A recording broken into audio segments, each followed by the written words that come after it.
The other day, Jamie and I were watching a TV show.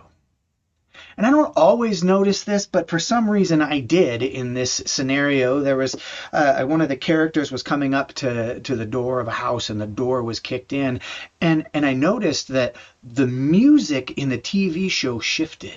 All of a sudden, it started to get a little bit more tense, and it started to be a little bit more ominous, and the music was shaping the way that I felt as I watched this person walk into this house with a gun drawn, right? I watched him walk in, and I recognized that this music was as important for shaping my reaction to this story as what I was seeing happen.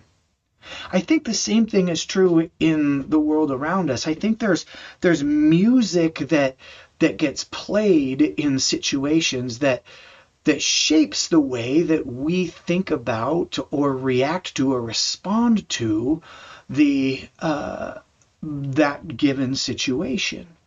The music's not actually music, right? I'm using that as a metaphor, but one, there are a lot of ways, and one I think that is pretty prevalent is the music of race. Race is there's that music is playing in our culture all the time under the surface, right? Most of the time it's not very noticeable. Most of the time we don't recognize it, but it's always there. And it does, we can't help it, right? It does shape the way that we step into certain situations. It does cause us to feel a certain way. And sometimes it's anxiety, and sometimes it's anger, and sometimes it's hatred. I mean, it could be a host of different things depending on how the music is played. But that music becomes an important factor in the way that we listen to and hear and experience the world around us. And it doesn't matter if we notice the music or not. Most of the time when I'm watching TV shows like that, the music starts to play and it stirs something in me as I watch, and I don't even notice it's going on. But it doesn't change the fact that it's impacting me. Right? And I think the same thing is true for race. Most of us, if we're not mindful, don't even see or don't even recognize that the music is playing. We don't even hear it. But that doesn't mean it doesn't impact us. It doesn't mean that there isn't something that we're hearing that is shaping the way that we're experiencing whatever it is that we're experiencing. That's why I think that this class that we're going to be hosting next weekend on the 7th is so important, this introduction to systemic racism.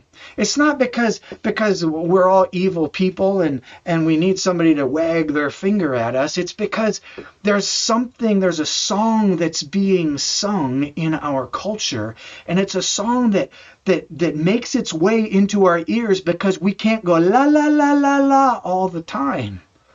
Right? And so that music, it stirs something in us, even if we don't listen, even if we don't recognize it.